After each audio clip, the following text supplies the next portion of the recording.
Hello students, तो आइए देखते हैं हम 10वीं भौतिकी का पहला चैप्टर का एक नया टॉपिक है समतल दर्पण। समतल दर्पण के बारे में देखते हैं। क्या लिखा हो, वे दर्पण जिसका परावर्तक सतह समतल हो समतल दर्पण कहलाता है।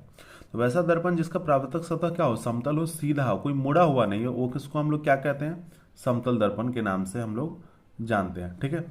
अब देखो क्या होता है, ये जो दर्पण होता है इसकी एक तरफ की सतह पॉलिश की होती है और दूसरी की तरफ की सतह रजतित। नहीं, जो पॉलिश है ना उसी को रजतित भी कहा जाता है ना। और ये क्या है, दूसरी तरफ की सतह रजतित नहीं होती है, वो परावर्तक होती है। क्या होती है, परावर्तक। दूसरी तरफ की जो सतह होती है वो क्या होती है, परावर्तक सतह होती है। यानी एक तरफ जो समतल दर्पण, दर्पण क्या होगा, दर्पण का मतलब ही होता है एक तरफ रजतित और दूसरी तरफ परावर्तक। अब आइए बनाते हैं समतल दर्पण। जैसे ये हमारा हो गया समतल दर्पण, आप देख सकते हो एकदम सीधा है ना। तो इसमें हो क्या रहा है कि एक तरफ देखो, ये जो लाइन खींच रहे हैं हम टेढ़ा टेढ़ा, ये क्या हो गया, रजतित सतह। ये कौन सा है, रजतित या पॉलिश की हुई या पॉलिश सतह। और इधर वाला क्या है, तो परावर्तक सतह, परावर्तक सतह। ठीक है। अब इस दर्पण में देखो क्या होगा कि अगर हम कोई प्रतिबिंब है, यहाँ पे मान लो किसी हम व्यक्ति को खड़ा कर दिए है ना, तो जितना दूर ये हो ना उतना ही दूर पीछे इसका क्या बनने वाला है, प्रतिबिंब बनने वाला है। ठीक है। ये आप जानते हो, दर्पण दर्पण के पीछे प्रतिबिंब बनता है ना, समतल दर्पण आपके घर में भी होगा। तो आप समझ गए होंगे कि समतल दर्पण क्या होता है, कि वैसा दर्पण होता है जिसका परावर्तक सतह क्या होता है, समतल होता है। ठीक है।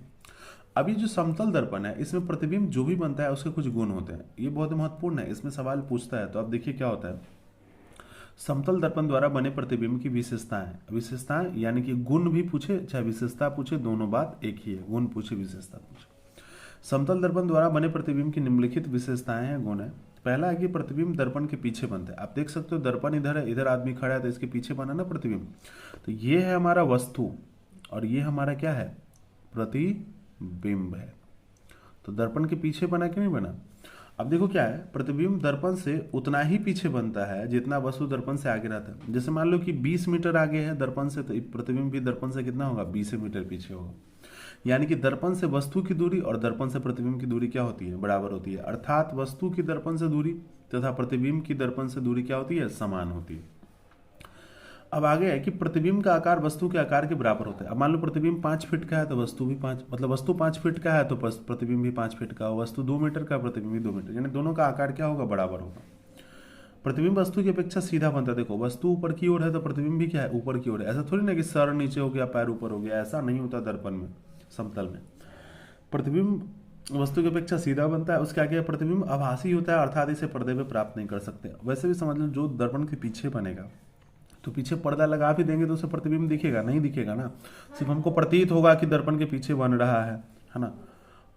अब अगला हमारा क्या है, तो प्रतिबिंब पार्श्विक रूप से उल्टा होता है। पार्श्विक रूप से उल्टा मतलब समझते हो, आपको ध्यान होगा कि अगर बाएं हाथ से उठाते हैं दर्पण के सामने तो दाहिना दिखता है, दाहिना उठाते हैं तो बायां दिखता है। अर्थात वस्तु का दायां हिस्सा प्रतिबिंब में बायां एवं वस्तु का बायां हिस्सा प्रतिबिंब में दायां नजर आता है।